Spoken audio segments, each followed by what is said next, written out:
Olá, este é um trabalho da disciplina Divisão Computacional, do curso de pós-graduação da Universidade Federal de Santa Catarina, do professor Aldo. Nossa equipe ela é composta pelos alunos Carlos, Eduardo, Jair e João Luiz. A nossa proposta ela se intitula como uma proposta para automatizar a detecção de golpes de karatê com uso de visão computacional.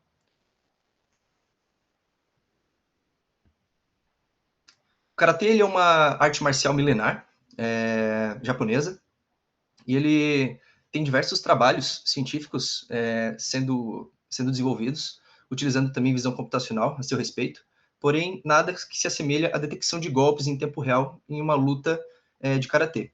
O karatê ele tem diversas modalidades, duas das mais famosas são o kata e o kumite, onde a gente vai adentrar mais o kumite, que é o combate entre dois atletas em uma competição.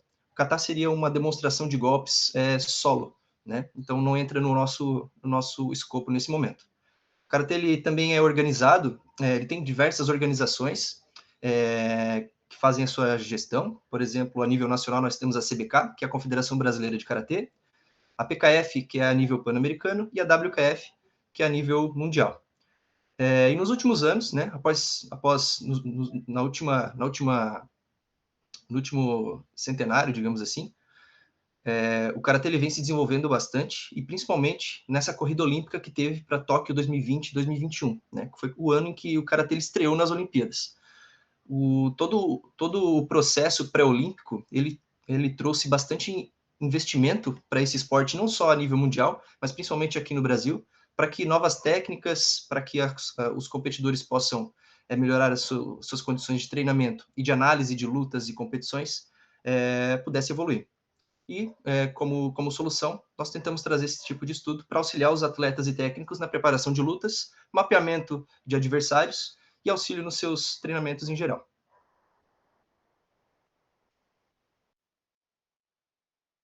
Dando continuidade, falando sobre a arquitetura base do nosso projeto, basicamente fizemos uso de várias tecnologias e agora eu vou citar para vocês o que ficou do nosso trabalho até então. Fizemos diversas gravações de vídeos. Essas gravações, então, elas foram importantes para que pudéssemos detectar key points, que são justamente as marcações referente ao corpo da pessoa, do lutador, no caso. A partir desses key points, então, montamos alguns conjuntos de dados. Esses conjuntos de dados, eles tratavam basicamente se era um golpe, que golpe era, ou se não era golpe nenhum. Então, os alvos, aí, os targets, era justamente esse para cada registro. Com isso, fizemos uso do SVM, e aí esse classificador, então, ele serviu para que a cada vídeo que fosse aí processado, a cada frame, né, o classificador ele justamente ia verificar se tinha ocorrido um golpe ou se não. Né? E por fim, o que aconteceu? Por fim, fizemos então a validação visual, ou seja, inserimos mais vídeos que o classificador ele desconhecia, e a partir de então verificamos então se o modelo ele estava apto, estava reconhecendo cada golpe da forma que esperávamos.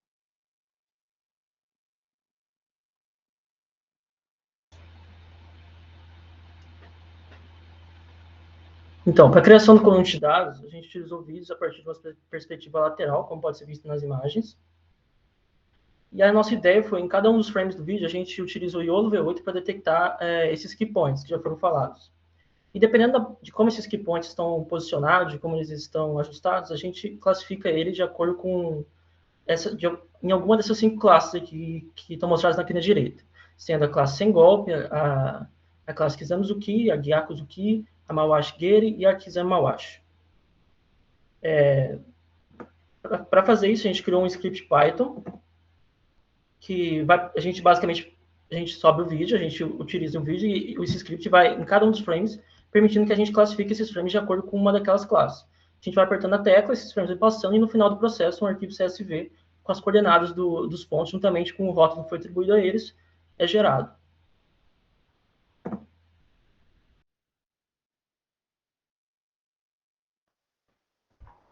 Após a geração dos CSVs, realizamos um trabalho de, considerando conforme o Carlos comentou, a classificação desses dados e utilizamos o SVM como classificador. Contudo, existem vários classificadores SVMs disponíveis e realizamos um processo de seleção utilizando o melhor modelo por grid search, que será apresentado os resultados posteriormente, E baseado nessas seleções e avaliações, a gente pegou, selecionou, separou ele, considerando ele como o melhor modelo para esse cenário.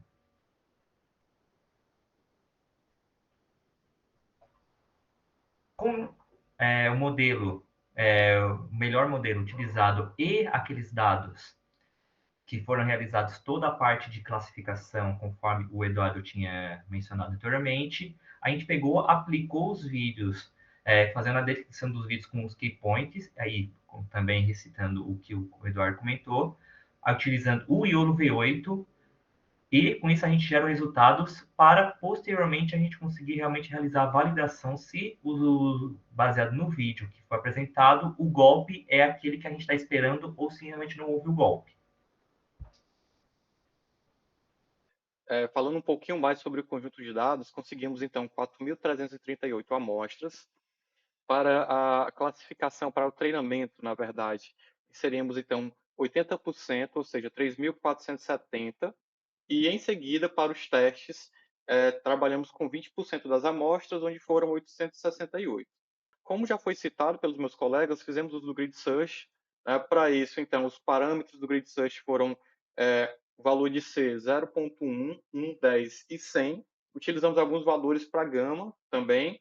E os kernels que utilizamos aí, no caso, para o SVM, foi o RBF, o linear, polinomial ou sigmoide. A partir disso, fizemos o Grid Search e o melhor modelo encontrado foi o kernel RBF, com o parâmetro C igual a 100 e com gama igual a 1.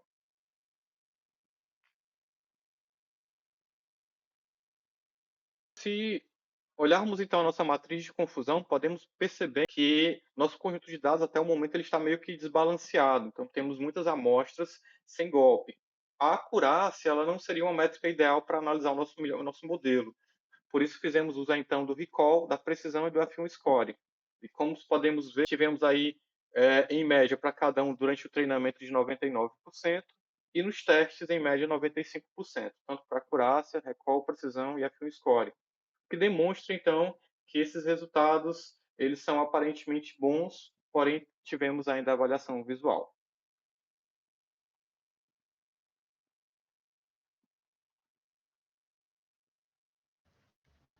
Concluindo, as ferramentas que utilizamos, principalmente são YOLO V8 para detecção dos key points e o SVM para classificação dos golpes, além do script próprio, né, que nos ajudou a fazer a classificação de cada um desses golpes frame a frame. Levantamos como pontos fortes e fracos, né? Pontos fortes, o nível de acurácia ser aceitável, segundo a nossa percepção, né? E que também é extensível para outras modalidades, como taekwondo, boxe, Muay Thai, entre outras artes marciais com golpes de soco e chute, por exemplo. Com pontos fracos, o ângulo de 90 graus ele limita bastante a ação do nosso script. Então, futuramente, em trabalhos futuros, como eu vou comentar depois, seria a combinação de múltiplas câmeras para fazer uma estimativa em 3D de cada um desses pontos e melhorar essa assertividade.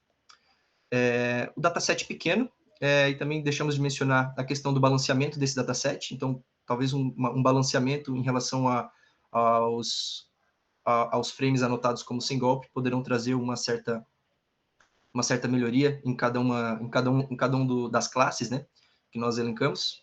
E também a sobreposição dos kimonos, né, por serem brancos, por serem todos brancos, em alguns golpes onde as duas atletas elas se aproximam. Quando a gente utiliza o YOLO V8 para detecção dos key points, o kimono, aquela saia, né, uma espécie de saia que tem abaixo da faixa, ela pode, como ela é bem móvel, ela chega a atrapalhar um pouco essa detecção desses key points, principalmente quando chutam também. A elevação das pernas é um pouco difícil para o YOLO detectar, quando o chute vai ao rosto. Então, como trabalhos futuros, um dos nossos objetivos é aumentar os datasets, utilizar múltiplas câmeras para essa estimativa em 3D, de cada um dos golpes, e tentar utilizar isso em tempo real para que, ao fim de uma luta, a gente consiga um relatório completo de todos os golpes utilizados em uma determinada luta. Observamos também contato com pessoas de dentro da Confederação Brasileira de Karatê, que antes, no período pré-olímpico, né, antes das Olimpíadas, houve um certo investimento do Comitê Olímpico Brasileiro na modalidade de Karatê, para que os técnicos da seleção brasileira pudessem realizar umas análises de dados mais mais assertivas em relação aos adversários e em relação aos atletas brasileiros que estavam nessa corrida olímpica, né? E ainda é muito manual todo esse trabalho de anotação de golpes em uma luta. Então, podemos sentir do lado deles que seria aplicável o nosso trabalho para auxiliá-los, né, nesse trabalho de classificação de golpes, anotação de golpes em determinados momentos de uma certa luta, para gerar um scout de competidores, de atletas brasileiros, de competidores estrangeiros, para definir uma certa estratégia nas suas competições.